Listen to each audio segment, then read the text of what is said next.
ഇത്തവണ കോട്ടക്കലിൽ ഇടതുപക്ഷത്തിൻ്റെ വലിയ വിജയമുണ്ടാകുമെന്ന കാര്യത്തിൽ യാതൊരു സംശയവുമില്ല. കാരണം കേരളത്തിൽ മൂന്നാമതൊരു ഇടതുപക്ഷ ഭരണം തുടരും എന്നുള്ളത് നമുക്ക് നിസ്സംശയം പറയാൻ വേണ്ടി കഴിയും. അങ്ങനത്തെ ഒരു അന്തരീക്ഷം കേരളത്തിൽ രൂപപ്പെട്ട് കഴിഞ്ഞിട്ടുണ്ട്. വികസനവും ക്ഷേമവും ഒരുപോലെ നടപ്പാക്കുന്ന ഒരു സർക്കാർ ഇന്ന് അധികാരത്തിലിരിക്കുകയാണ്. ആ സർക്കാർ തുടർച്ച ഉണ്ടാകണമെന്ന് ഈ നാട്ടിലെ എല്ലാ വിഭാഗം മനുഷ്യരും ഒരുപോലെ ആഗ്രഹിക്കുന്നുണ്ട്. അത് കോട്ടക്കലിലെ മനുഷ്യരും ആഗ്രഹിക്കുന്നുണ്ട് എന്നുള്ളതാണ് വസ്തുത. അതെ, നമുക്കറിയാം ഇനിയിപ്പോൾ കുറച്ച് ദിവസങ്ങൾ മാത്രമാണുള്ളത്. സ്ഥാനാർത്ഥിത്വം വൈകി എന്ന് വേണമെങ്കിൽ പറയാം. പക്ഷേ ഇനിയുള്ള ദിവസങ്ങൾ വിലപ്പെട്ടതാണ്. ആ ഒരു രീതിയിൽ തന്നെയായിരിക്കും പ്രചരണം.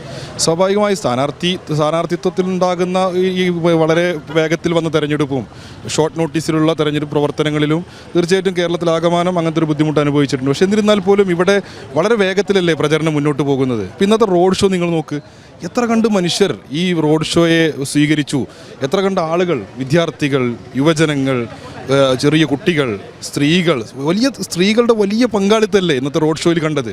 അപ്പോൾ ഇതൊക്കെ തീർച്ചയായും ഈ മണ്ഡലത്തിൽ കാലങ്ങളായി അനുഭവിച്ചു കൊണ്ടിരിക്കുന്ന വികസന മുരടിപ്പിന് അറുതി വരുത്തണമെന്ന് ആഗ്രഹിക്കുന്ന മനുഷ്യരുടെ ഒരു വലിയ വികാരമാണ്. തീർച്ചയായും മാറ്റം ആഗ്രഹിക്കുന്നു ജനങ്ങൾ.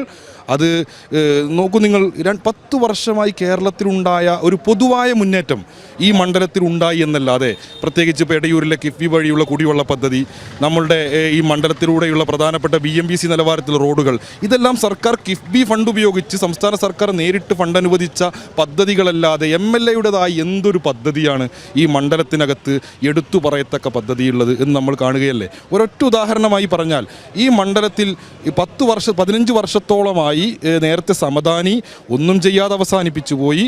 ആബിദ് ഹുസൈൻ തങ്ങൾ കോട്ടക്കലിലെ ബൈപ്പാസ് ഒന്നുമാകാതെ മുരടിച്ച് കിടക്കും. നോക്കൂ നിങ്ങൾ, ഈ നാഷണൽ ഹൈവേ NH66 ഇങ്ങനെ കാസർഗോഡ് മുതൽ അങ്ങ് കന്യാകുമാരി വരെ വലിയ രൂപത്തിൽ 70% പണി പൂർത്തീകരിച്ച് നിൽക്കുന്ന ഒരു സമയത്ത് അതിലേക്ക് കൂടി കണക്റ്റഡായി വരേണ്ട കോട്ടക്കലിൻ്റെ ഗതാഗത പ്രശ്നമടക്കം പരിഹരിക്കേണ്ട ബൈപ്പാസ് അങ്ങനെ ചുവപ്പ് നാടയിൽ കുരുങ്ങിക്കിടക്കുന്ന ഒരു ഉത്തരവാദി ഒന്നാമതായി MLA ആണ്.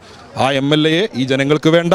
അത് തീർച്ചയായും ഈ നാട് അങ്ങനെയാണ് ആഗ്രഹിക്കുന്നത്. അത് ജനവിധിയായി തീർച്ചയായും അടുത്ത മാസം 9-ാം തീയതി നടക്കുന്ന തെരഞ്ഞെടുപ്പിൽ വിധി എഴുതും എന്നുറപ്പാണ്.